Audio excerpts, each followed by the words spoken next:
Good morning. Welcome to Hometown Heroes podcast. And today we have a dear friend of mine, a United States Marine. Sometimes they say former Marines, but there's not a former Marine. It's a United States Marine, Jacob Schick. Jacob, welcome to Hometown Heroes. Thank you for having me. I appreciate it, brother, very much. We get to see, we've seen a lot of each other in the last week or so, haven't we? We have, you know what? That's been a blessing. I feel like we've had 2 events every week or something in the past month, but it has been awesome. We've been able to see multiple times in the past couple months. Yeah.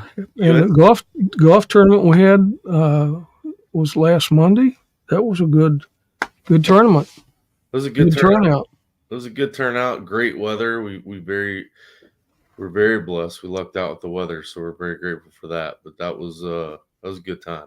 And that was the Kevin Carr Memorial golf tournament benefiting one tribe. So we're just real thankful for the Kevin's family for doing those golf tournaments. So absolutely, we're very grateful because it keeps the legacies alive. And as you well know, in life, there's 2 deaths. It's our physical death and the last time our name is spoken. And so we're honored to be able to help be the gatekeepers of Kevin's legacy and do that tournament. So we are very grateful to his family as well. And we got to do the Tunnel to Towers 5K. And that was a fun event, a big event. That was a big event. Yeah, Tunnels to Towers is another great organization doing amazing work for our men and women who wear the cloth of their widows and their families. They've done a lot of work and personally impacted and blessed me and my family. And so we're very grateful to T2T, and anything we can do to help them, we don't hesitate. It's a great organization. That's right.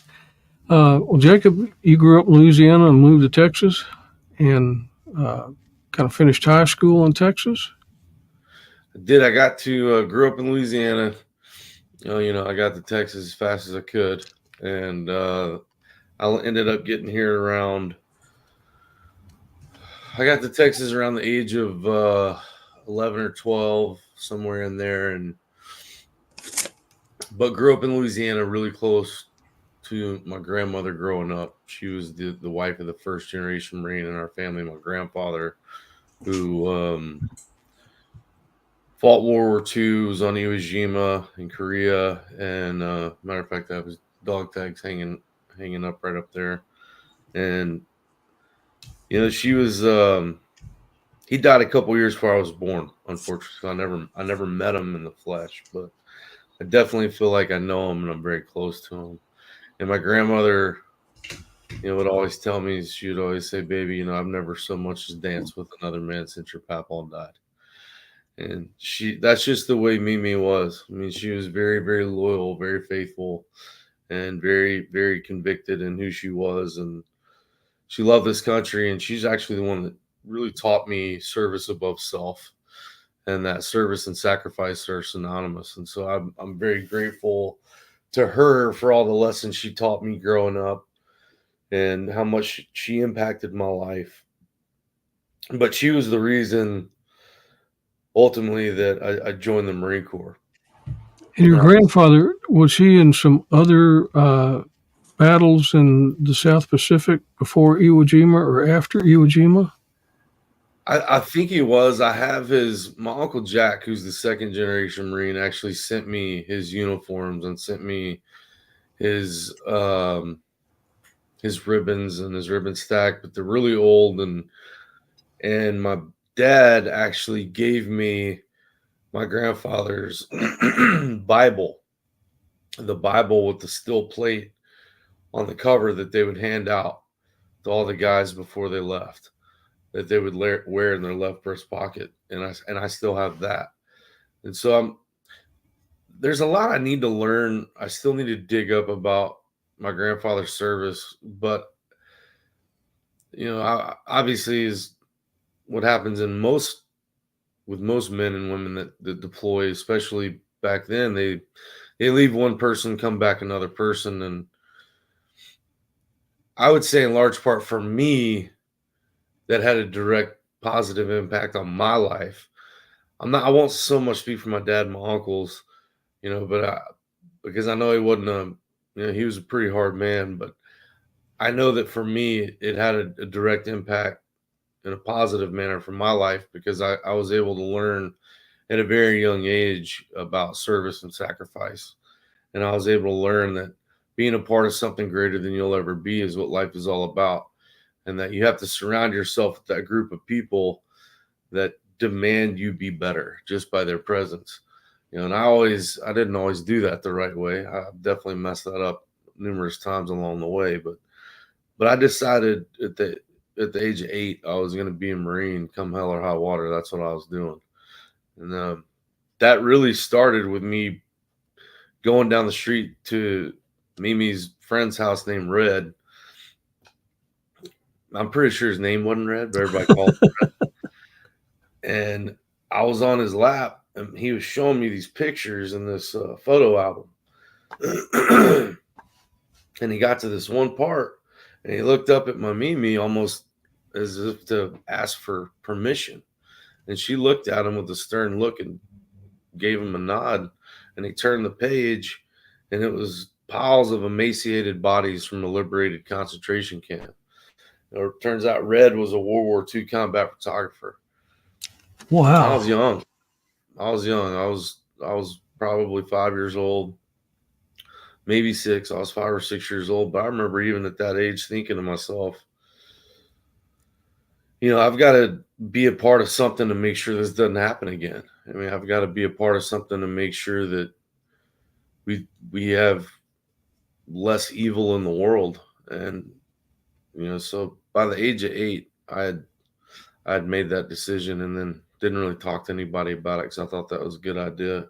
Turns out I probably should have run it by a few people, but ended up getting over to Texas and grew up in Coppell.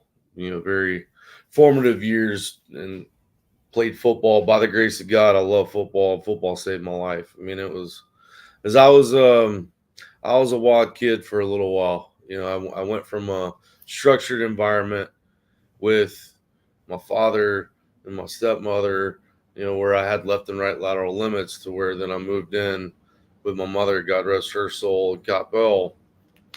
And I didn't have that structure. I didn't have those left and right lateral limits, which could be a big problem for kids. Kids need structure, adults need structure, people need direction. And I went from that one area of not having it, of having it, to an area where I didn't, in order to make up for lost time and a whole bunch of things that I understand now as an adult. And and I took full fledged advantage of that. I am Rick, as you know, I'm Captain Envelope Pusher. If you show me a line, I'm gonna stare at you and step over it. Because but now for good. Obviously, I mean that's my goal, is for good. But I graduated in 2001, in the summer of 2001. It was May or June at my graduation in Coppell, and I'd already signed up. I'd already signed up in the Marine Corps beginning of my senior year, and signed up with one of my best friends who played football together at Coppell. And I remember my dad met my recruiter at my high school graduation, and that went over famously. And this was the first time your dad kind of put two and two together, or did he already know? It's the first time he had realized that I actually did it, and he wasn't thrilled about it, and I didn't understand why as a kid. I was 18, 19 years old, and I didn't understand that, because at such a young age, when you think you know everything, and in all actuality, you don't know a damn thing. And really, it was my father being concerned about his boy, because he had seen with my uncle and his dad the effects that you know the absolute worst parts of the human race can have on people, and those can have lifelong effects. And so I didn't see that as a kid. You know, I think I was a kid that just longed for approval from his dad, and so that impacted me and motivated me too, because you know there's a lot of spite there, and I was like, okay, good, you're gonna be angry, then I'm gonna try harder. And I remember at my graduation too, he walked down off the stands and they said platoon 2018 dismissed, and he flipped me a can of Copenhagen long cut and he said, good job, let's go eat. Like he didn't even break his stride. And I was like, okay, he's still pissed. I get it, whatever. And but I remember when I went to boot camp, and I was actually before that, my buddy and I weren't even supposed to deploy or to go to the ship to boot until like December, and then 9/11 happened. And I was infantry, and my buddy was artillery. So those are both combat billets. And I remember our recruiter called and said, hey, y'all need to pack your trash. We're clearly under attack. We're going to war. And we were in Marine Corps Recruit Depot, San Diego. I think it was the first week of October. And I remember watching that second plane hit the South Tower, and I looked at him and I said, we're going to war. That was a sobering moment for a teenager that knew everything. You know, it was like you're about to find out how tough you really are, because you definitely think that you're all that in a bag of Cheetos, and you get humbled real quick. And especially in Marine Corps boot camp, we had 5 drill instructors, and if I had $1 for every time I heard terrorists or Taliban, I could go buy a brand new truck right now and pay cash for it. It was an interesting evolution, and with a last name like Schick, you know, I was first squad leader, and in Marine Corps boot camp, you have 4 squads of 4 squad leaders, and our guide, and the guide's last name was Schmitter. So I'll let your listeners do 2 and 2 what I had to answer to for 3 months. And that, you know, and I take a lot of pride in my last name and my family lineage. And so, you know, that rubbed me the wrong way for quite some time. And then I got to let them know how I felt about it on graduation day, one drill instructor in particular. But I had this distinct advantage in boot camp, because when I stood on the yellow footprints, I got to ask myself, you know, did my grandfather stand on these same footprints? And I knew, and I was determined that I was going to leave there in a boxers, United States Marine. Those were my 2 options. And you went to San Diego, correct? Yes, sir. I went to San Diego, and my grandfather got trained in West Coast, and my uncle actually went to East Coast. And I'm sure as a lot of people and a lot of your listeners know, there's this big thing between the Marines is, you know, which one's worse, the Hollywood Marines or Hollywood or the island. And I'll just say this, they have 0 mountains on the island. Just leave it at that. I don't want to hear about your sand fleas. Yeah, I went to MCRD a couple of years ago to see my cousin graduate, but my dad had been there in 1942. Wow. And to see those yellow footprints and then see the parade deck and know that he was there before he shipped out to go to World War II in the South Pacific. So, you know, and that was Don Graves. That's where Don Graves went.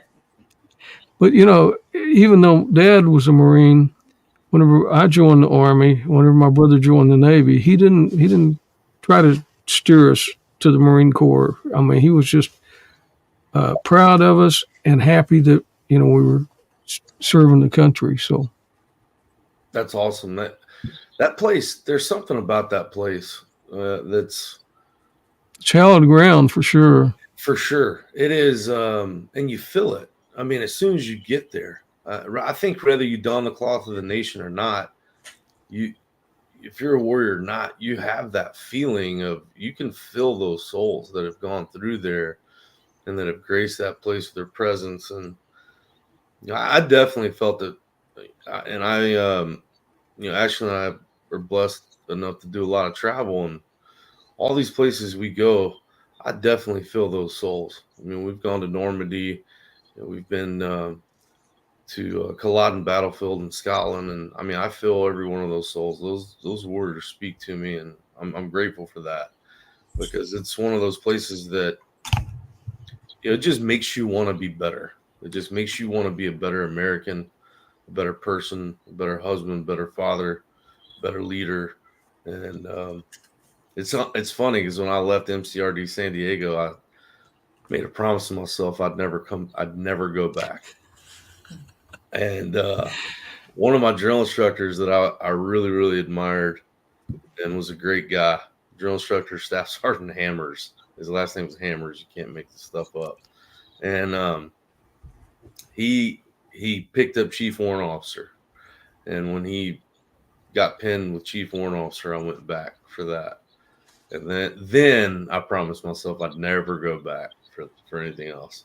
And then, of course, I've gone back a couple times. But it's an amazing place. You know, and I've been to the island, and I've been to, luckily, and I was able to survive a horrific incident in war, and I've been able to go speak to Marines all over the world, and which is awesome because I always get to give them the unfiltered version, you know, because I'm just speaking to family, and that's the way that goes.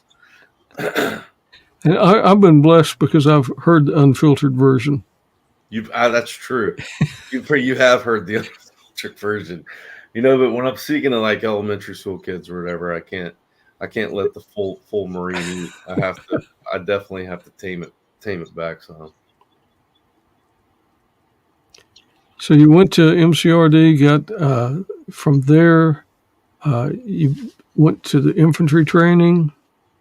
Yes, sir. Went to School of Infantry up north of Pendleton, which I loved. I love that. That was, you know, that's where you get to go.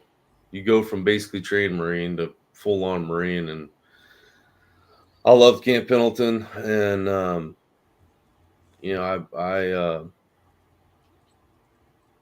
the only issue with me is that there was a part of me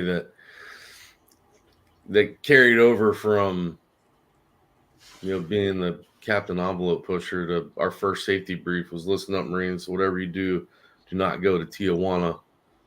And of course, what I heard was, that's a challenge. Go to Tijuana. Listen up, Marines, whatever you do, you have to get to Tijuana. And so me being the leader, organizational influencer that I am, we're able to rent a bus and all go to Tijuana. Oh my. That was my first page 11. Ended up getting a few more of those before I medically retired. Mm-hmm. You know what? To my defense, not one of them happened doing Marine Corps stuff. It all happened doing Liberty stuff. So, but you know, I just was, I was one of those guys where if I'm going to train hard, I'm going to party just as hard, and I think there's a lot of guys, even not outside the Marines. I mean, that's Army, Air Force, Navy, Coast Guard, that's everywhere. That's all the branches. And I don't know much about Space Force, just full disclosure. So, but But he does. Yeah, I ended up checking in with my unit and was late. Didn't know I was late. It was not a good first impression with First Sergeant, who looked like he fell off a Marine Corps recruiting poster, and he was a dark green Marine, so it means he's a black guy. And that, look, there's light greens and dark greens. That's just the way it is in the Marine Corps. It's the way it's been for a long time. And it's not a racist thing. It's just what we do as brethren. And so it was interesting to show up, be late, not realizing I was late. It did not go over well, and it didn't start the way I wanted it to start. And you know, my first sergeant definitely, he's one of those guys who's like a 3rd degree red stripe, black belt, Marine Corps martial arts. He could look at you and blink hard and he'd kill you. And he was a drill master from the drill field, and he just was one of those guys. He loved being on the parade deck all the time, marching all the time, which I hated. I hated marching. I hated running. I was never aerodynamic. You know, I was a Texas football player that I didn't realize the Marine Corps needed Marines that could lift 1 pound 1,000 times, not 1,000 pounds one time.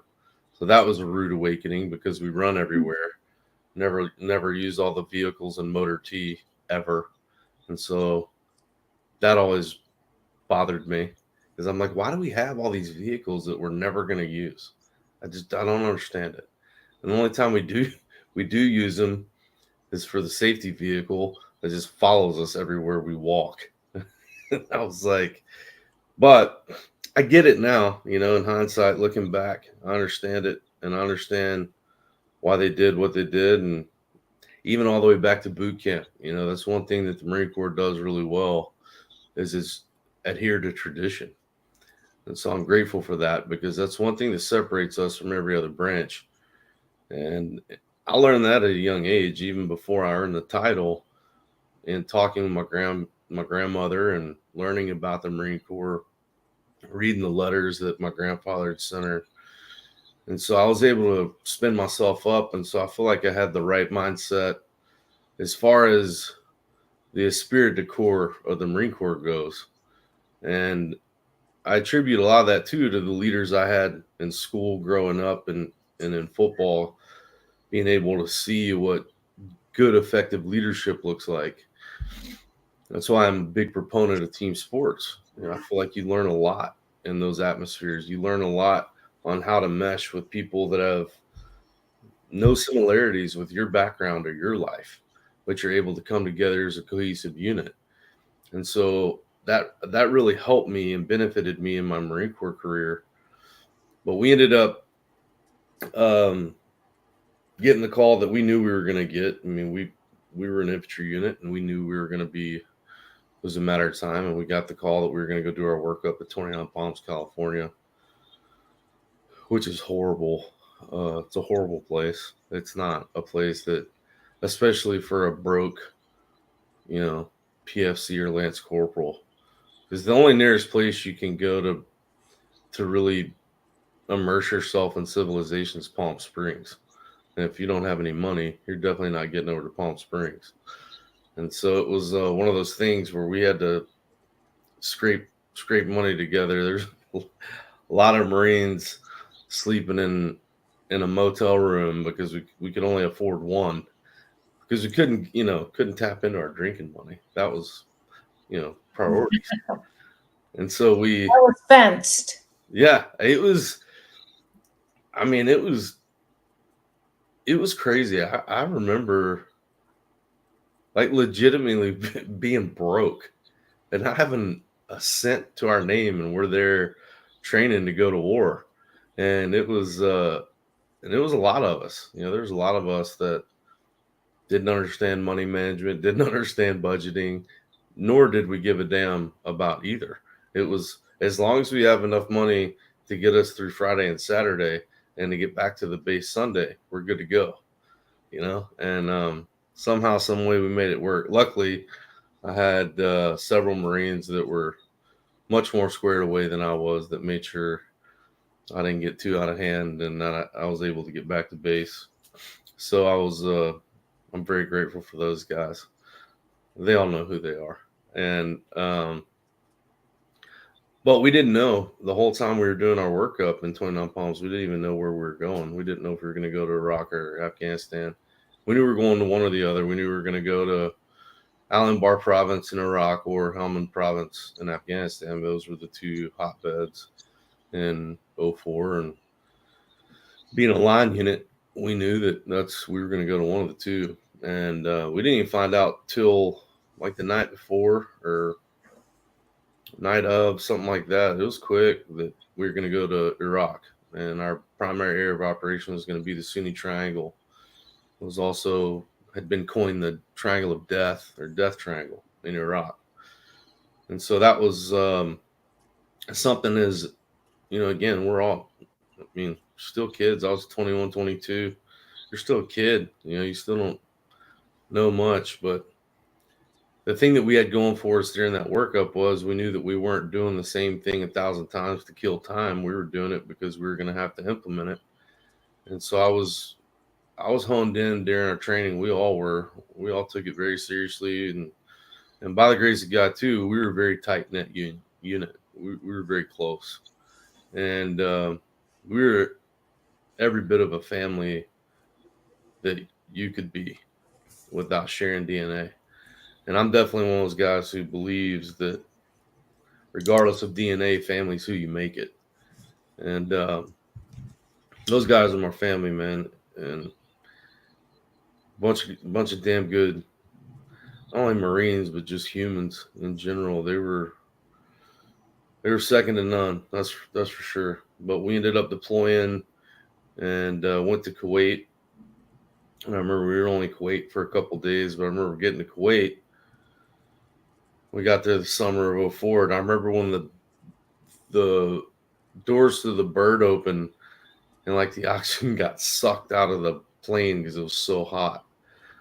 And I looked at one of my buddies and I said, "Man, 29 pounds doesn't seem that bad." You know, and we ended up getting in our tent that was air conditioned, and there was like a Pizza Hut and a Subway, and I was like, it's not that bad. I mean, it's hot, but it's not that bad. Were you at Salim or Arif John? I don't even remember which one we went to. Salim was much smaller. Arif John is pretty big. Where we were seemed like, you know, it seemed like a speck of dust on a flea's butt. Yeah. Where we were. Yeah. And we, again, like I said, we were only there a couple of days. We ended up getting on,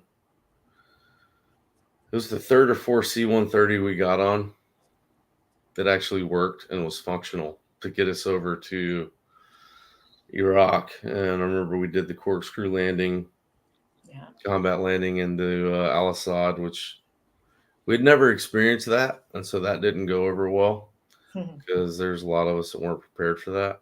Yeah.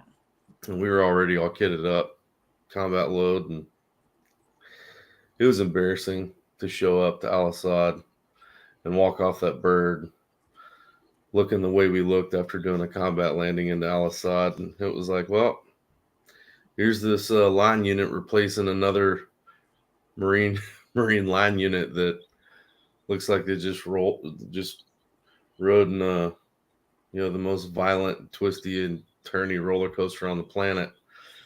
So it was a horrible first impression for all of us to walk off that bird looking that way. But we walked off. We did our mandatory brief where we learned very quickly that it was very serious and it was go time. And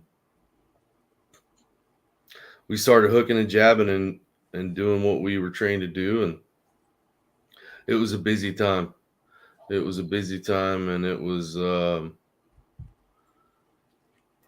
it got up to the point until we got hit is a big blur for me. I remember when I left and I told my family, don't write me, don't send me anything. I'm not going to write you. I'm not going to call you. I've got a job to do.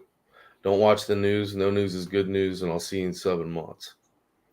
And that was just my mindset. And the main reason is because my family has a tendency to put the Jerry and Springer, and I didn't need all that on my mind over there because we had a job to do, and I wanted to stay hyper-focused on that job. And so we ended up on September 20th of 2004, we got a REACT call, and I was on the REACT team. It was me and 9 Marines. We operated in 2 two-door assault-top Humvees. A lot of branches refer to it as QRF, Quick Reaction Force. And I just had a bad feeling about it. And I tell people that I believe that it was a cross between God and my grandfather from beyond the grave talking to me, and I had these gut feelings, which I believe are our guardian angels talking to us and guiding us. And so what I did was I grabbed the bomb blanket out of my commanding officer's Humvee, kicked the driver out of the driver's seat of the lead vehicle, put the bomb blanket down, took the radio from the radio man, told the guys to button up. I mean, if they gave it to you for protection, put it on. And jumped in the driver's seat and punched it. And within 3 minutes, we hit a triple stack tank mine.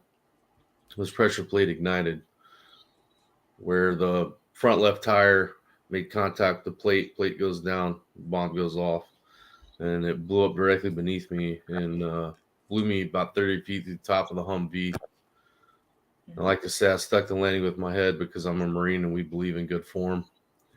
And I also like to say, because God's a comedian, I never lost consciousness or went into shock. I remember the whole thing. And it took the Black Hawk 42 minutes to come and get me. So that was a particularly long day at the office. But I knew in the air that this was bad. And I knew it was a significant explosion and significant force. I mean, it was 3 155 millimeter mortar rounds stacked. And so it was a big bomb. And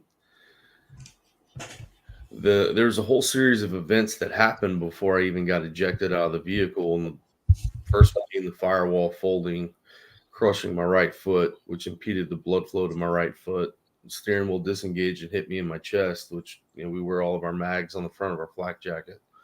So it made all my mags explode. And that shrapnel go through my left arm because I was on the radio with my right arm, driving with my left arm because something told me to drive with my left arm and be on the radio with my right arm. So that's what I did. And luckily, because I'm right-hand dominant, and I had a piece of shrapnel go through the bottom of my arm and came out the top and took out 5 inches of my ulna out of the top of my arm, and then blew off this part of my hand right here.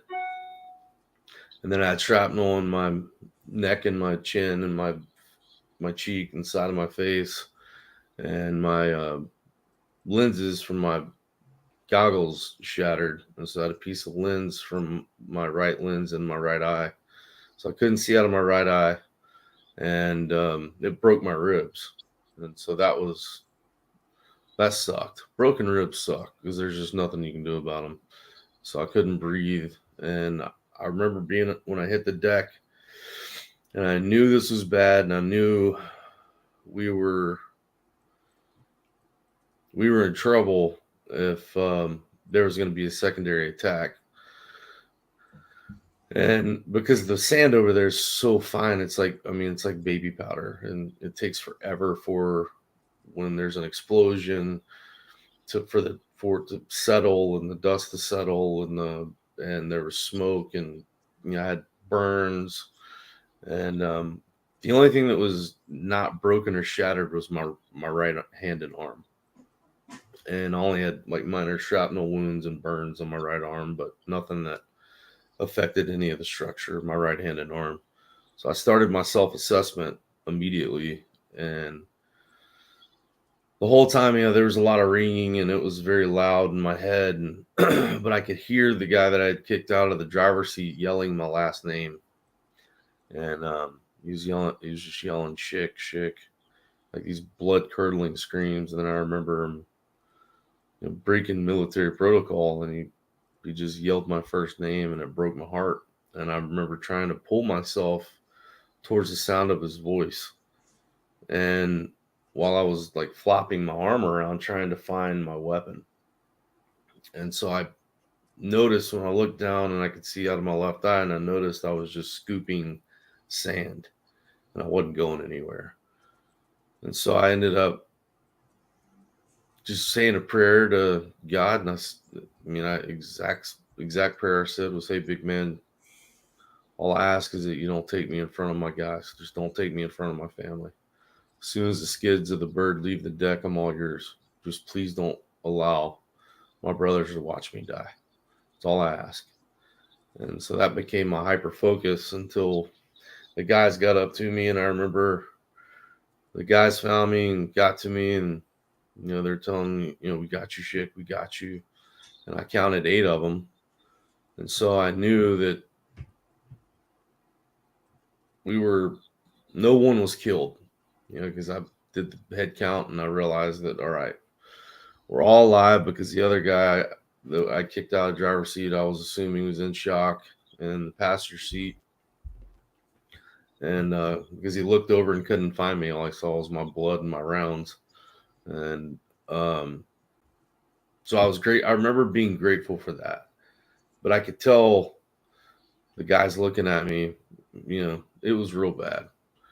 I mean, my left leg was wrapped around itself. I had multiple compound fractures, and my right leg looked normal. It was the only thing that wasn't jacked up. It looked normal, but it hurt. And the guys loaded me up, took me back to the second vehicle that wasn't damaged, and took me back to the command post where Doc was ready to work on me. And Doc started working on me right away. And I remember I was pissed because he'd only hit me with 2 sticks of morphine, and I knew he had more because I'd seen his backpack. And so he was working on me, and I was calling him a stingy bastard because he'd only hit me with 2 sticks of morphine. And I was in a lot of pain, which made me angry, because every time that the guys would talk or anyone would talk, it just made the pain worse. I remember it's like if you shut your finger in a door and somebody asks, are you okay? Are you okay? Are you okay? Every time they ask, are you okay? For whatever reason, the pain level goes up. And so I just wanted everybody to shut up, as I was just hyper focused on getting through this evolution and making it to the medevac. And so I'm grateful for this time, though, because in the second vehicle, I got to hold the hand of those Marines that made me the Marine that I was, and that were just all better than me, period. And I got to tell them how much I love them and what they mean to me. The Marine bravado, tough guy crap went out the window, and it was just human to human connection. And I'm very grateful for that time. And I've often thought about, too, especially, this month or last month was 20 years since I got hit. And I've thought a lot about who had it worse, me or the guys that had to see me the way I was. And, I really feel like I had it the easiest in comparison, because I was about to go get weighted on hand and foot for 18 months while, they were definitely in harm's way. And I knew that they were getting ready to go into Fallujah because we had already started drawing the battle plan for it. And that was the toughest part of that whole thing, was leaving them. The whole thing, of the whole evolution, was leaving them. Because I remember them telling me, this is your bird home, Jake. It's your bird home. And it pissed me off because as I let them know, wherever they are is my home. I don't want to be away from them. I want to be with them. Even though we bitch and complain about pretty much everything all the time, as long as there's not a camera around, it's just what we do. But I remember they loaded me up on the bird, and my platoon sergeant kissed me on my forehead, and he was trying not to cry. And he told me, "We'll see you soon, Jack London." Because my grandfather was Jack London Schick, my uncle's Jack London Schick Jr., and clearly he didn't think Jake was a cool name, so he always called me Jack London. And but I remember it pissing me off because I knew he was lying to me. And so again, that rebel in me was like, okay, just out of spite, I'm going to fight a little bit harder to not die, just because you just lied to me. And so the bird takes off, and I remember I got the attention of one of the litter crew, and he came up to me, and because in the back of those birds, unless you're wearing a headset, you can't hear anything. And he put his ear over my mouth, and I yelled, "How long?" And he ran up front to the captain, and he came back and he yelled in my right ear, 12 mics or 12 minutes. And so I knew, okay, if I can do 12 more minutes, then I can maybe make it out of this thing. Because I remember yelling, and when I yelled at him, I used a lot of energy and a lot of force to do that. And I felt some life leave my body. So I knew I was in bad shape. I knew that the odds of me dying were pretty good. And so I immediately said another prayer, and I said, "Hey, big man," verbatim is what I said. "Hey, big man, I'm going to have to renege on that original verbal agreement. I think I got 12 more minutes left in me," as if it were up to me, And, but I do believe in some scenarios, God does give you a choice. I do believe in some scenarios, again, with emphasis on some scenarios, right? Because sometimes there's a car wreck or there's some tragic incident where it's over. There's no negotiation, there's no communication. You're done. God pulls your card and he brings you home, and that's it. But I do believe that in some scenarios, if your will to live is strong enough, you will get another shot. And I believe that this played a role with my circumstances. And so we landed in Balad, where they were right there ready to receive me, and just kept name, rank, social, name, rank, social, name, rank, social. So I was clearly starting to fade because they kept yelling at me, name, rank, social. And it finally pissed me off so much that I told them, it's tattooed right here on my wrist. I'm not saying another word because, like, screw you people trying to save my life.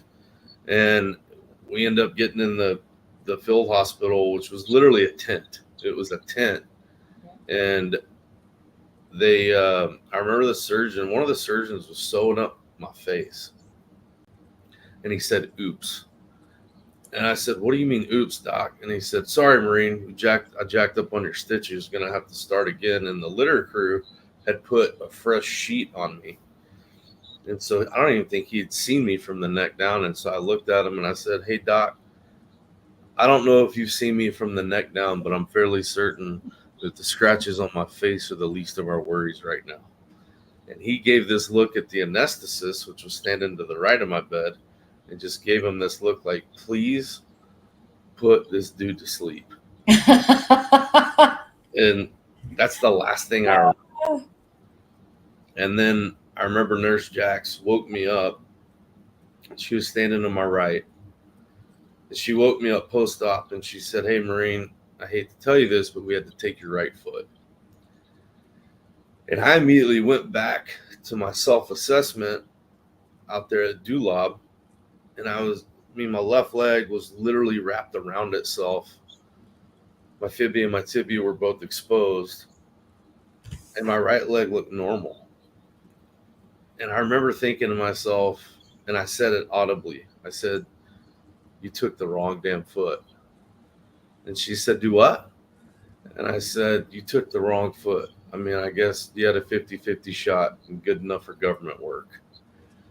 And she said, no, baby. And I'll never forget, she picked a surgical glove out of her cargo pocket and filled it with sand and held it up. And she said, this was your right foot when you got here. Your right foot was dead because it had no blood flow. And then come to find out after the fact, Doc, when he was working on me, couldn't find a pulse in my right foot. So he knew this.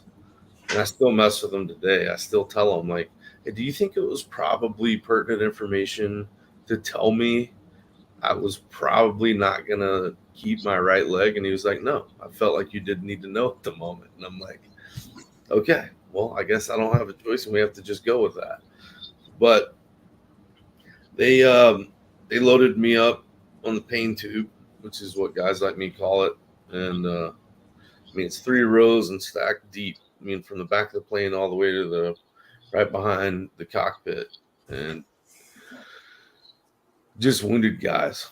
And they loaded me up. We went to Germany. I was only in Germany, 16 or 18 hours. I wasn't there long at all. And they stabilized me, washed me out, stabilized my left arm, my left leg with rods and pins and external fixators. And then next thing I know, I was on my way to Maryland. But I got to call my dad from a satellite phone in Balad. And it was interesting because I broke my own rule when we got the orders that we were going to Dulab, and I called my dad that night before we left, the night before we left to go to Dulab. And I knew he was at home by himself, and it was about 10:30 at night back in Louisiana. And when he answered the phone, I said, hey, Pop, because I'm the only kid that calls him Pop. So he knew it was me. And the first thing he said to me was, why am I talking to you? And it's like he knew that I knew something wasn't right. And I said, I just want to call and tell you I love you, Pop, and that, you're you're a great father, and I appreciate everything you've done for me. And, you know, I wouldn't be the Marine I am without you. And then he said, when can I talk to you again? I said, 9 days.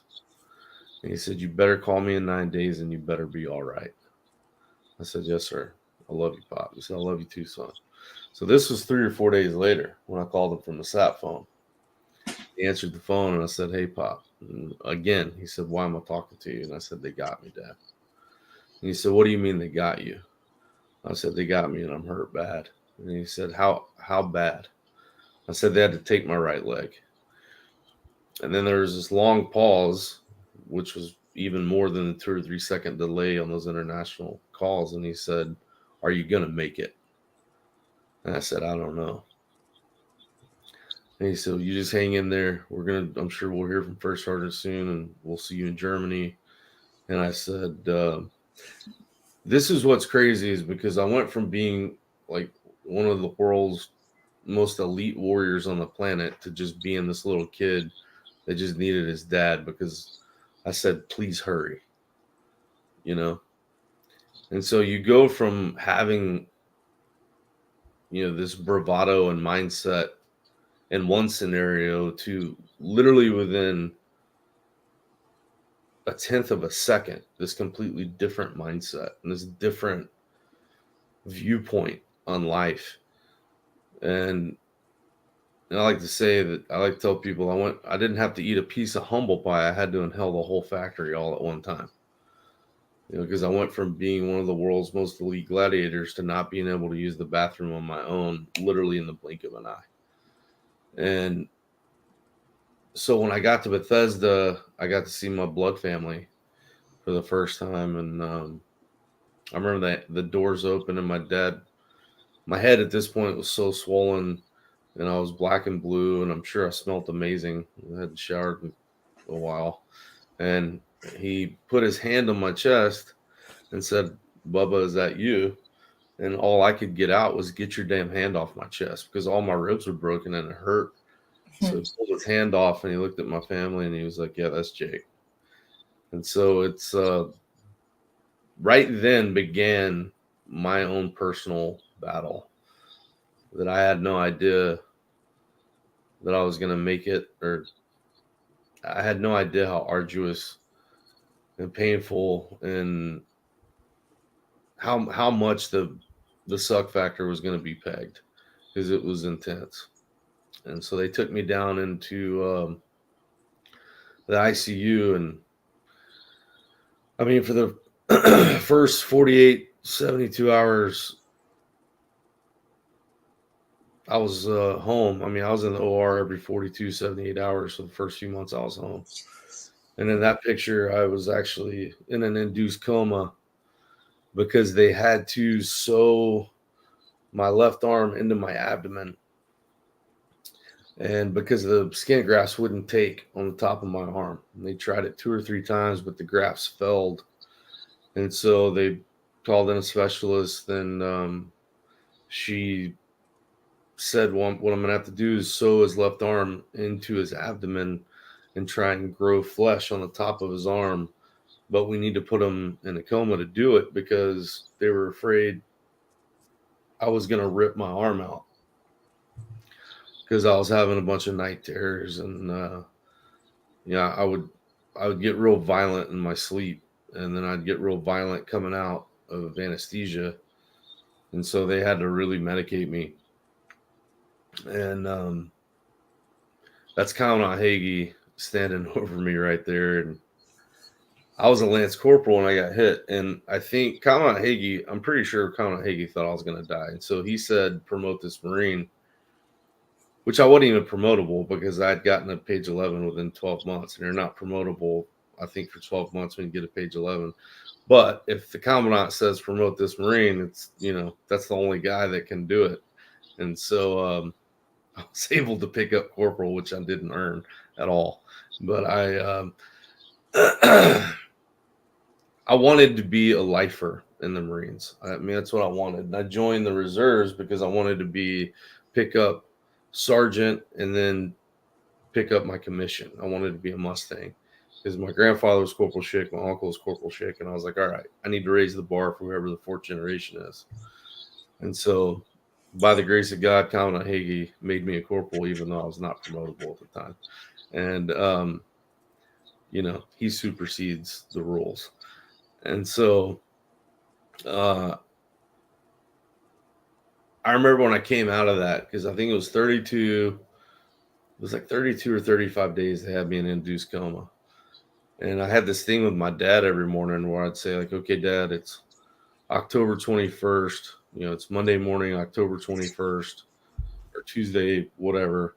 And he'd be like, yeah, but because I was told, you have a traumatic brain injury and all these things. And so I remember looking at my dad and saying, okay, Dad, it's Tuesday, October 22nd. And he goes, well, Bubba, now actually, let me explain. Because I was not a good patient at all. No one ever trained me how to be a severely wounded Marine. I never got any training in that. None of us did. And when we were doing our work up at 29 Palms, no one told us anything about, being severely wounded and living. It was always, living or dying. There wasn't any gray. And so I don't think any of us were prepared for being severely wounded and living, and I definitely wasn't. But going through all these different operations and I had over 50 operations, over 20 blood transfusions, and but the trauma didn't stop when we left. I mean, I got back to the States, and it wasn't.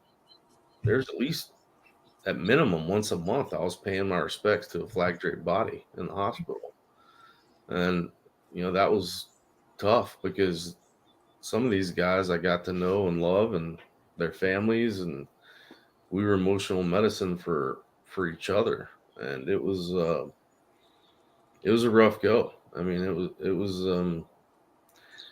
I fought a lot of depression in the hospital. I was angry. I was very, very angry.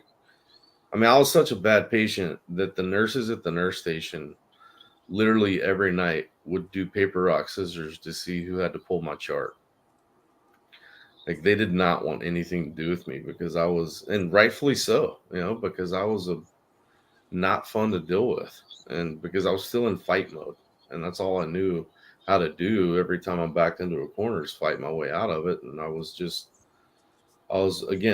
very pissed off at God. He's an easy target, right? And had a lot of yelling matches and lost every single one of them. But I was able to be blessed enough to leave Bethesda, and I was sent to San Antonio, and I was actually the first Marine in post 9/11 conflict to be sent to an Army facility.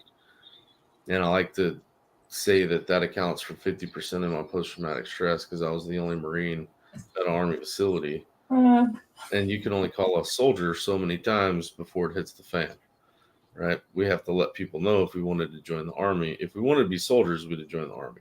Don't call a soldier. And I don't know how that goes. It's just a pride thing.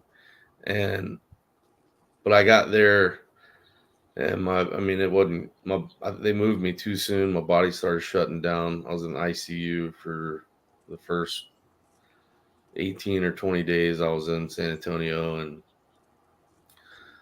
more operations.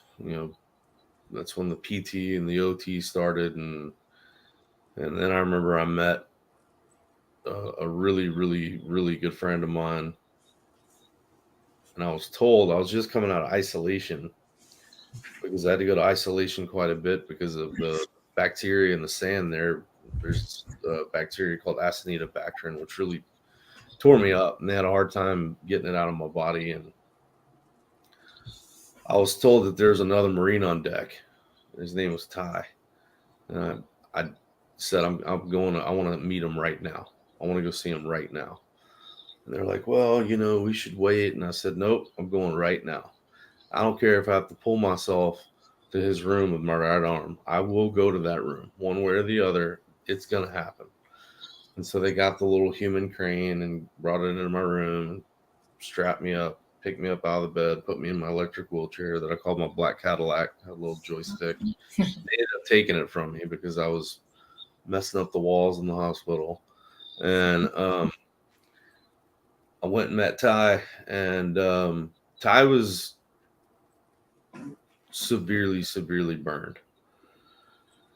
I mean, he had the front half of his cranium was removed, no eyelids, no nose, no lips, no ears. Left arm just below the elbow was amputated. He only had his pinky and his ring finger on his right hand. And I went in the room, and this is right after I hear the doctors telling his parents, Jeff and Becky, that whoever you want to get here to tell Ty goodbye, you need to get him here. Because within 48 hours, if we're lucky, 72, he'll be dead. And so I hear that, like, I have this information going in to meet Ty. And I remember I knew there's this huge, like, bowed up black nurse dude that was next to Ty, and he was kind of like the relay between Ty and I. I would tell him something, he would lean right down to Ty's head and tell Ty, and then Ty would respond just with gestures. And I immediately fell in love with the guy. Yeah, I immediately loved him because his mindset. He was joking even in that scenario. And I remember when I left his room, and I broke down, and I broke down crying. It was the first time I cried during the whole thing, and I lost it. And I was angry. I just got really angry, and I just wanted to kill them all. And I just will never forget that feeling of helplessness and hopelessness for Ty and his family. And Ty ended up making it, and Ty and I got really close. Another Marine, Casey, showed up after that. We got really close. We would race to physical therapy in our wheelchairs because everything's a competition, obviously.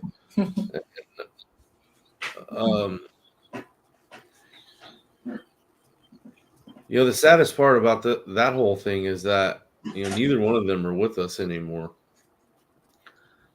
and that's what ultimately led me into the work that I do now, is because I've buried 34 of my friends who died by suicide, and I know 8 that were killed in combat, and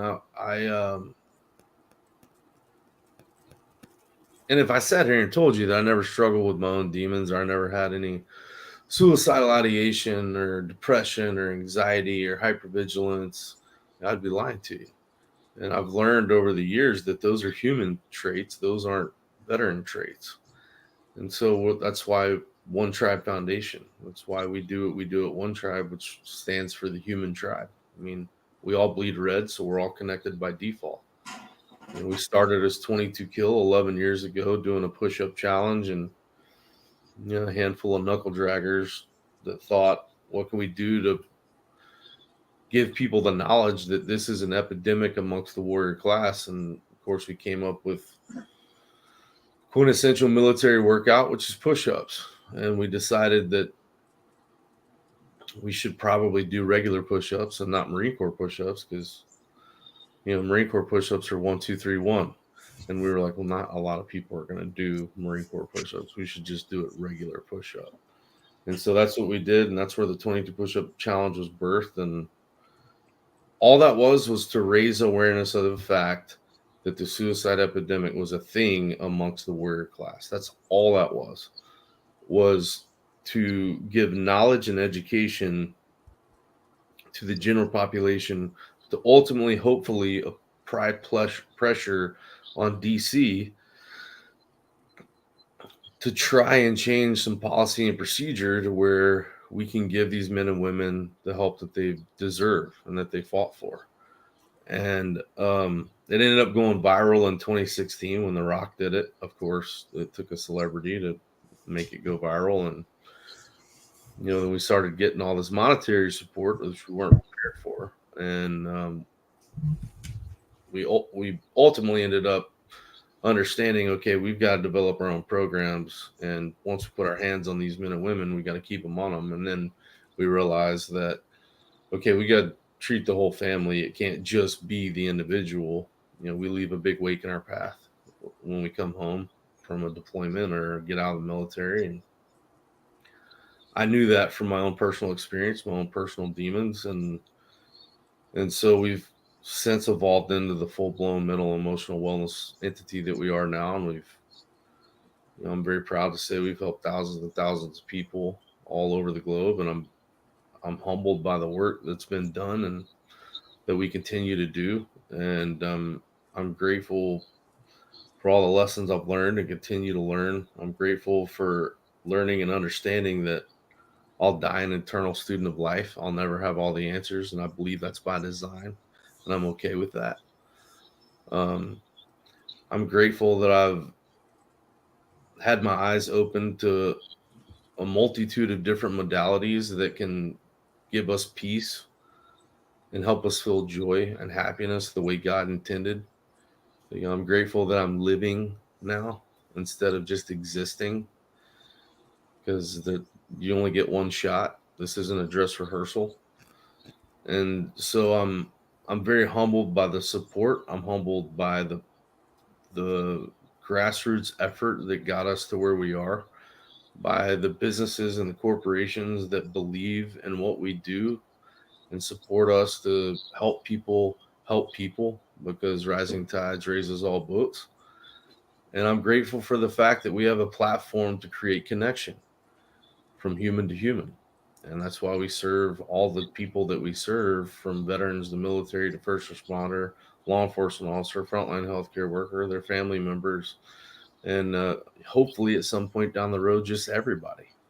We want to help everybody because we're all human beings. We all bleed red. We're all connected by default. And we believe that everybody deserves a shot at living well, regardless of what their past looks like. And everybody's got one. And so that's really what we've evolved into and where we've arrived. And I'm grateful for every bit of it. And I'm grateful that I was able to, next month I'll be 7 years clean and sober. And I decided a long time ago, if I'm going to lead this charge, I need to do it the right way for the right reasons. And also because God told me, if you don't stop, you'll be the next one they bury. And I believe him, because he's never lied to me before. And so, yeah, I mean, look, we're just trying to do everything we can do to bring people together, because I know for a fact, we're right on the hills of, or we're right in elections right in front of us. Right. And I mean, where we are now politically as a people, I mean, we're going to have hell to pay one way or the other, regardless of the outcome, for a little bit. But what people need to understand is our power as the people is in the numbers. We got to come together. I mean, we have to be one people. We have to be one tribe. I mean, it doesn't matter if you disagree. That's okay. In this country, you can disagree and still love each other. Yeah. And we've allowed politics to separate families and fragment families and turn families against each other. And it's insanity to me. It's insanity. I mean, at the end of the day, I don't believe that our politics and our politicians ultimately really want the best for all of us collectively.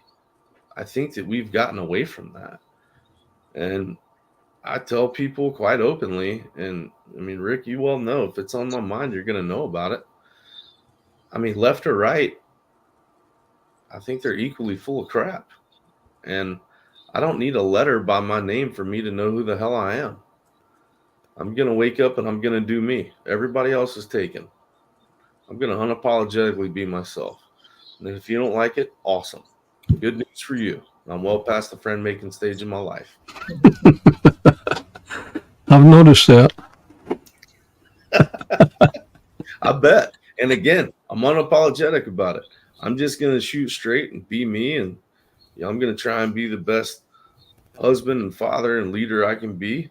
and I'm going to do it with conviction, and I'm going to do it with humility and understanding. I'm going to fail, and that's okay. I'm not going to allow fear to dictate my greatness, because I don't believe any of us will ever reach our God-given potential by allowing fear to be the dictating, mitigating factor in our daily lives. We can't do that. You're going to fail. That's okay. Yep. Failure's okay. Just like it's okay to not be okay. That makes you a human being. Post-traumatic stress is nothing more than a normal reaction to an otherwise abnormal situation, which ultimately makes you completely normal. There's nothing wrong with you. Right. You're normal. But we've had, I'm not ashamed of my country. I love this country. I love this country, and like my grandfather believes, like my uncle believes, like I believe, is that you and your families are absolutely worth fighting, bleeding, and dying for. That's why I do it again, no hesitation. Even when people ask me, like, "Well, Jake, do you agree with the wars in Iraq and Afghanistan?" I'm like, "Hey, look, good news. I never got paid one time for my opinion, ever, in the Marines.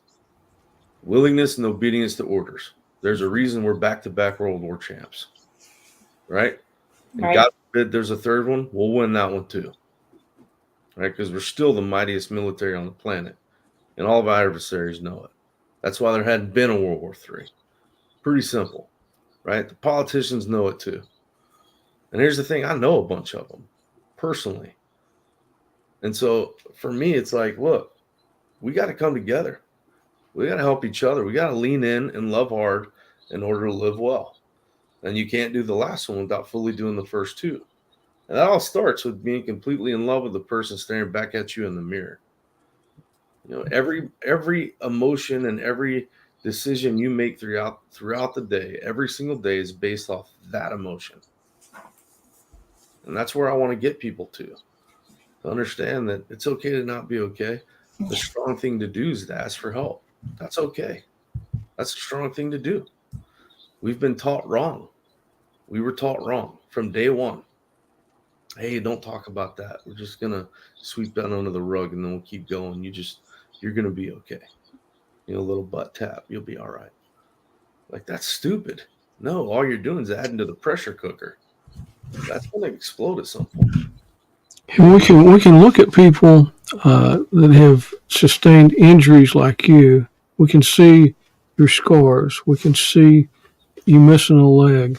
Right. But we can't see the internal scars, the internal wounds that we have on as a person. And you see these great people that you think's okay, and then all of a sudden you find out they're just off themselves, and there's just no rhyme or reason about it. And I know it's so frustrating, to have your arm around somebody having a beer one day, and then the next day you didn't even know they had problems. Right. And listen, that's societal. That's fear of shame, judgment, and ridicule. That's societal. And That's then we why see, I'm not ashamed of my country. I'm ashamed of my government and my media. That's what I'm ashamed of. yeah, As we all probably are. Right? I mean, I think and pick a channel. I don't give a damn. They're all agenda driven. It doesn't matter to me. Like, it's be freaking better. Be better. There's no room in the fight for the greater good for self-interest and self-gain. Right? I mean, I think that, and we don't need help being labeled.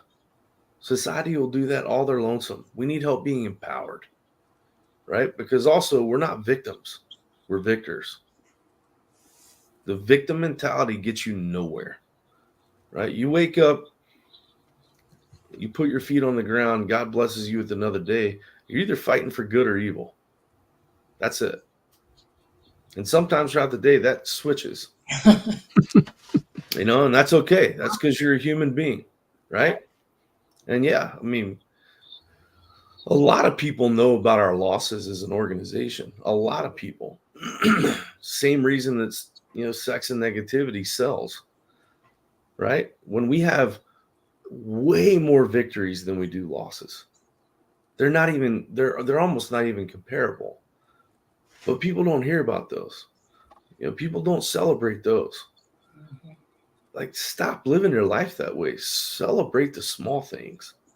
Celebrate the small victories. I mean, enjoy those moments. Every breath is a gift, and yet we have to talk to these men and women all the time that are in a very dark place and that have lost one of their best friends, or their father, or their mother, or their brother, or their sister, or aunt, or uncle, or so on and so forth, or best friend.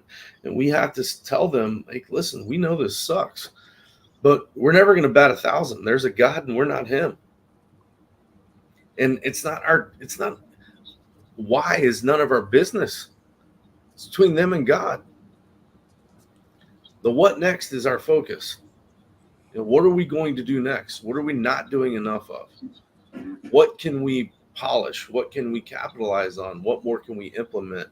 What are the new emerging modalities? What does the science say? What does the data say? There's a reason that we're consistently all enthralled in these things and these numbers and these modalities and trying to do like the MDMA or psychedelics. Look, those things have very positive outcome measures, and the FDA knows it, and that's why they kicked it back. Let's go. Nope, kick it back. It needs more research. That's absolutely because of the control Big Pharma's got, right? And this is not a left or right issue, everyone. This is a government issue. They kicked it back because they know it's working, right? You know what they were able to develop in no time? Vaccinations for a global pandemic that had zero research. That didn't get kicked back. It's completely counterintuitive, and it's one giant game to them. Because the more we hate each other and the more we're divided and the more they separate us from each other, the more power they've got. It's pretty simple. It's pretty freaking simple. I've got great friends that are on the left and on the right that I love equally, right? And to me, I'm not going to agree all the time with either one of them. And that's okay. That's what's made this country great. But we were able to come together by practicing and implementing logic and reason to find common ground. Imagine that. Imagine that, right? We just have regressed so much as a people that we've gotten away from what's truly important. From the time of the Spartan, whether I'm talking to Navy SEALs or a professional football team or, a Fortune 500 company, and I ask, like, who in here is more badass than a Spartan? Just show of hands. And no one ever raises their hand because they know I'll verbally unzip them if they do. Spartan. Well, it was mandatory during the time of the Spartans after every battle to mourn their losses. It was mandatory. How in the hell have we regressed so much to where now we have to go through horrific, horrible things, whether as warriors or civilians or whatever, because all of it connects back to majority of the time unaddressed childhood trauma. The demons were already there. They just got exacerbated by a high stress situation. They were already there. But now it's like, hey, just don't talk about that. We'll be fine. You're going to keep going and you're going to be okay. That's stupid. That's counterintuitive to anything resembling peaceful productivity based off of love, right? And so we got to get back. We got to get back to the basics. As a people, we got to come together. Our power's in our numbers. Stop believing the lies you're being told that benefits the very few.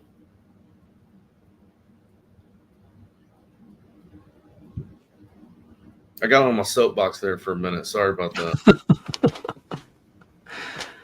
Well, tell us a little bit about some of the programs you have at One Tribe and how people can get plugged into them. Yeah, so we started with an outdoor program because that seemed like the most natural first step, because I believe in the power of nature and just being out in God's artistry. I think that by default that can heal people, that can bring you back to whatever your baseline is. And so that's why we we are strong proponents in being in the outdoors, whether that's, hiking, camping, hunting, fishing, whatever it may be, whatever your thing is. And so we have the One Tribe Outdoors. We have the One Tribe Wind Therapy, which is predominantly based around motorcycles, and we do several motorcycle rides every year. And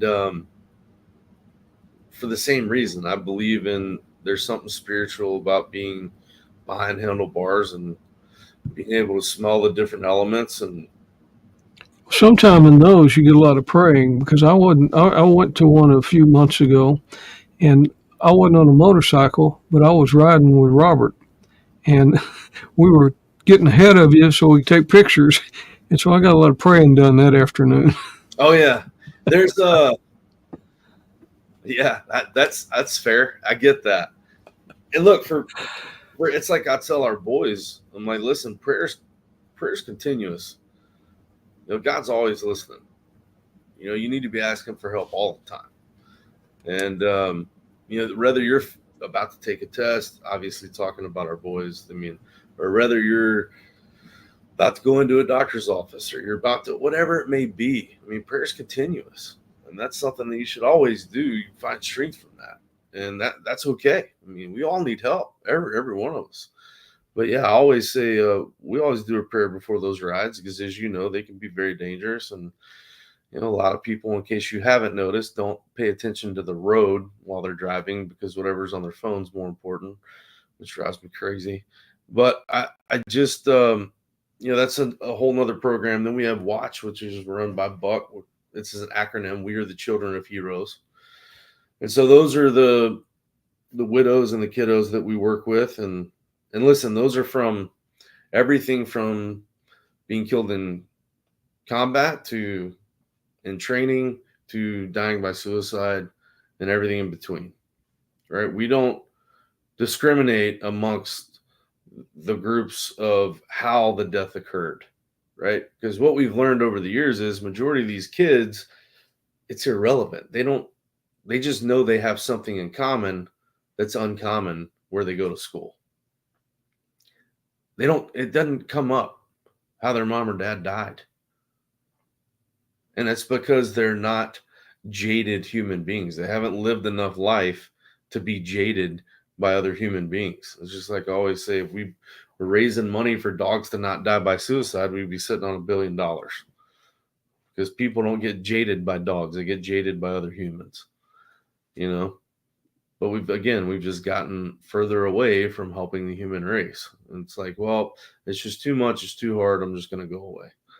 It's like, no, let's not do that. Let's not throw in the towel yet. I think we owe it to our founding fathers and our grandfathers and grandmothers and great-grandfathers, great-grandmothers that gave us the platform that we have and handed us this country on a silver platter. And look at where it is now. What the hell are we doing? We have to do better. And so, we partner with other organizations and entities that provide traditional therapy and everything from talk therapy to, drug or alcohol rehab. Because you're not going to get anybody anywhere, and this is speaking as a recovering alcoholic addict, if they're drunk or high all the time, right? You're only going to help them very minimally. You have to get clean and sober in order to really exercise those demons in order to evict them.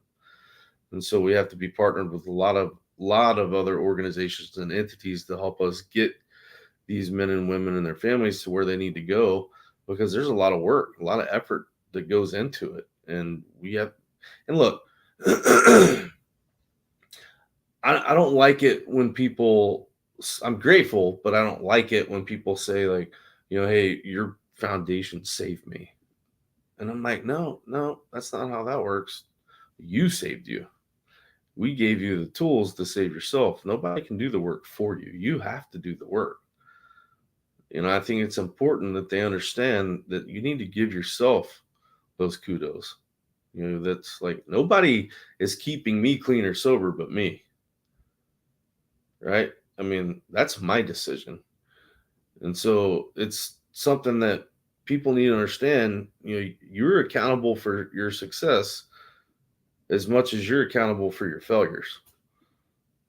And that's one thing that I think as a society we've gotten away from is accountability, individual accountabilities. In a lot of places, something's always somebody else's fault.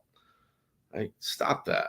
That's a victim mentality. Stop that. It's going to get you nowhere. But we do. We have one tribe women. We have one tribe teens. Where we're trying to empower everybody, all the time, everybody. And our children are the future of this country, and I want them to be strong, independent thinking, kind, loving people. And I think that we have a lot of ways to do that and help these kids get there. Because look, the last 2 years, last year in our country, fiscal year 2023, we averaged every day 135 civilians dying by suicide. In the last 2 years, the demographic that's led that charge are teenage girls. And I don't understand why in the actual hell we're not talking about it. It pisses me off. I don't see, like, when I tell other people that and they're just like, and that's it. I'm like, why aren't you more irritated and angry? These are our people. I don't care what they look like. Like, I don't care who they do or don't pray to, how they do or don't vote. I don't care. They deserve living well. They're Americans. We're all Americans. We all are blessed by the same bloodshed that everyone else is blessed by. Like, we didn't arrive to where we are by the strength of the pen. That's just a fact. Just like when people tell me, like, well, the pen's mightier than the sword. And I'm like, sweet.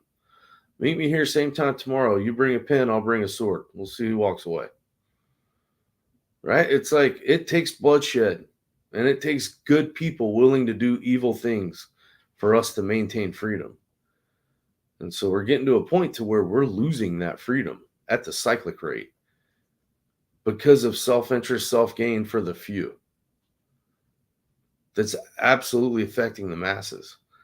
And so, yeah, I mean, we're trying to do all these different programs and implement these different programs and these workshops to help, spread the knowledge of whether it be from financial stability and budgeting, or to from that all the way to psychedelics and MDMA and all those things and everything in between, because knowledge is power only when it's shared. That's only half a statement. Knowledge is power. When it's shared, it becomes powerful. And so we're trying to spin people up on the latest and greatest modalities of mental and emotional wellness, because it takes all of us, right? Every one of us. I have spoken to crowds all over the spinning ball of chaos. I've yet to meet the person that said, hey, no, my life has been pretty perfect. No trauma, no pain, no suffering. Grew up white picket fence, 2.5 kids. Like, everything's been awesome. I've yet to meet that human being. And the one thing that we can all agree on, regardless of race, color, creed, religion, socioeconomic status, who you know, who you don't know, is that pain and suffering sucks. It's the one thing that puts us all on the same playing field. And pain and suffering can't be measured. There's no Richter scale on it. It's all relative. And I think that's by design.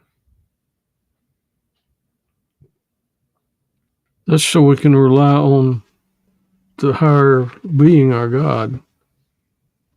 Because, we can look to Him to help us get through that pain. We can look to our brothers and sisters that have been there to help us get through those minefields too. So absolutely.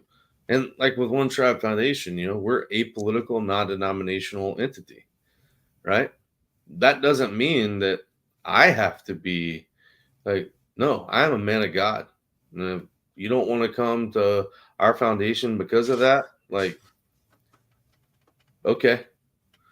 Because I promise you, there's 500 after you, right? Like, it's like, I live my life the way I live my life. And when people ask me, like, Jake, how have you been able to get out of these holes and come out of these depths of hell and so on and so forth? And I tell them, And then they're like, oh, well, I don't know if I could do that. And I said, what? No, I mean, that's fear. That's fear dictating that. That's why you don't want to do that. You don't want to do it because of fear of the unknown. So instead, you'll just stay in your cesspool of crap because Yeah. you're comfortable there, right? You're never, ever going to grow or get well being comfortable, ever. You need to embrace being uncomfortable. That's where you grow. That's where you learn. You know, so Absolutely. that's why I challenge people and I tell our boys, I'm like, hey, right things, right reasons. God will take care of the rest. Bad days are guaranteed. That's it. Stay humble, be kind, work hard. That's all you got to do, right? You will get punched in the mouth. I promise you that's happening. You know, how you respond is what separates you from the rest of the herd, right? Yep.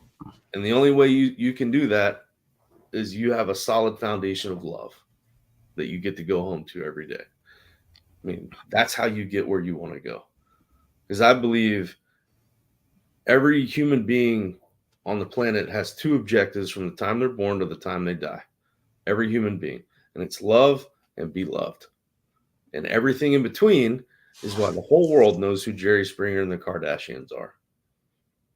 Right? Just there's giant distractions to the only two objectives we have as human beings, which is loving and being loved. That's it. That's right. Well, Jacob, thank you so much for being here today. And we are indeed honored to have you on our podcast. One Tribe Foundation, that you can go to their website at onetribefoundation.org and find out more information. You can call. You're located in Euless, and you've got offices there. And you also, you're kind of a resource center. So if you can't help somebody at One Tribe can kind of redirect you to the people that can. Absolutely. Correct? Yeah, I mean, we're partnered with a lot of other entities because we're not naive enough to think we can do it by ourselves. And if we can't help you, we work with somebody that can. And that's good to know because, you know, sometimes you call somebody, well, I can't help you. Well, help me find somebody that can. Right. Right. I know Mary gets calls like that all the time, and she's got resources. Okay, call One Tribe, call this number, call them. They can help you. Yeah, and that's the thing is we have people that are there, and I promise you that are there for passion before paycheck, because they're never going to get rich working where they work. Right. That's right. So I appreciate the opportunity. Thank you guys. Continue to do what you do. You guys feed souls and you make this world a little bit more inhabitable every single day. So thank you guys for what you guys do. And well, I think we all walk hand in hand serving the same, the same consumer. I mean, we're out there looking out for the men and women that need our help. Yeah, we're all after the same thing. And we can just do more with all of us being in the same collective boat, understanding that pain and suffering sucks. This is one of our dear friends, Debbie.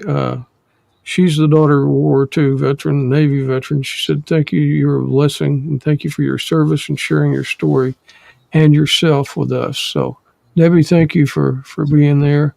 Thank you, Debbie. And you're worth it. Gabriella, she threw a couple of hearts up there. She's a trooper. Yeah, I love Gabby. She's obviously a dear friend to us, and I mean, hell, they're family. They're not even friends; they're family. So part of the tribe. Thank you. Yeah, I did. I definitely made it home, and I'm well now. Choosing every day to live well, right? That's right. It's a choice, and we all have that choice. So, that's the secret is that we wake up and understand that we got to practice gratitude more. We just got to get back to practicing gratitude and being grateful for what we have, understanding that there's a lot of people that would give anything to have what we have. Absolutely. So I appreciate you guys. You know, I love you, Rick. Thank you, Mary. I'm so grateful for the opportunity. Very humbled and privileged to be asked. That's a great picture. It's one of my favorite pictures of Ashley and I carry the load. Yeah, and I've taken pictures of y'all at other events just like that. We had one last week and got some pictures of y'all walking together. Give Ashley my love and look forward to seeing you real soon again, Jacob. Likewise, brother. Love you guys. Thank you. Love you too. God bless. Semper God bless. Fi. Semper Fidelis. Wow. Yeah. What a guy. Yep. You don't even hardly know what to say, right? You know, to see somebody that's been through so much, like you know, we see people now that have been through things that most people would never imagine could happen to them. But now he's able to share his story and help other people. Yeah. So that's One Tribe Foundation, and they're a 501c3. So they need money to fund their programs, just like Roll Call and all the other groups that we deal with, and those that reach out to veterans and military and first responders. And we're indeed blessed to be able to be around so many great people like Jacob. Amen. Roll Call's this Friday. This Friday. And our speaker is going to be someone that was on our podcast a few months ago. That's Tank Gunner, author and a warrior. He's going to share just a few of his stories. He's got a lot of stories. He's going to share a few of his stories, and that's Friday. Reservations are all gone, I'm sure, aren't they? Well, the RSVP line did close. I've had a few cancellations, so I have a few open seats if anybody is interested in still coming out, but they couldn't get into the RSVP line. They can just email us at info@roll-call.org, and we can see if we can't, if we still have those seats available, and we can slide them in. But yep, we're ready to go. We got a lot to do. Busy week this week, so. It's always a busy week with Mary. Week of the luncheon is the busiest, for sure. Yeah. Well, on the 27th, Chicken Pickle, it's a pickleball place, and the Fort Worth Air Power Council and the Air Power Foundation are having a tournament. I don't know anything at all about pickleball. I never have seen it played, but I'm anxious to go to this to learn a little bit more. I was telling Mary earlier today, I spent the last 4 days with the Fort Worth Stock Show and Rodeo at their first inaugural international wine competition. And I learned a little bit about wine, but there's a whole lot to learn. And, it's just exciting to see something launch, like that. And this is the same with pickleball. It's going to be a new adventure. On Veterans Day, November 11th, Freedom Mobility is having their Veterans Day golf tournament, and you can find more information about that at freedommobilityfoundation.org. A lot of other stuff going on. I know that we're going to have a lot of our veterans at different schools and different places in the parade downtown Fort Worth. Roll Call will have some people out there on floats. Yep, it's going to be a very busy about 5 or 6 days right around Veterans Day. Super busy. Yep, lots of opportunity for vets to come out and spend time with other vets. The Sound of Freedom just went over my house, and it's going to be over Mary's house in just a minute. So, yeah, we're coming already. We thank you all for being part of Hometown Heroes today, and thank you, Jacob Schick, with One Tribe Foundation, for being our guest today. And we look forward to seeing you next week on Hometown Heroes.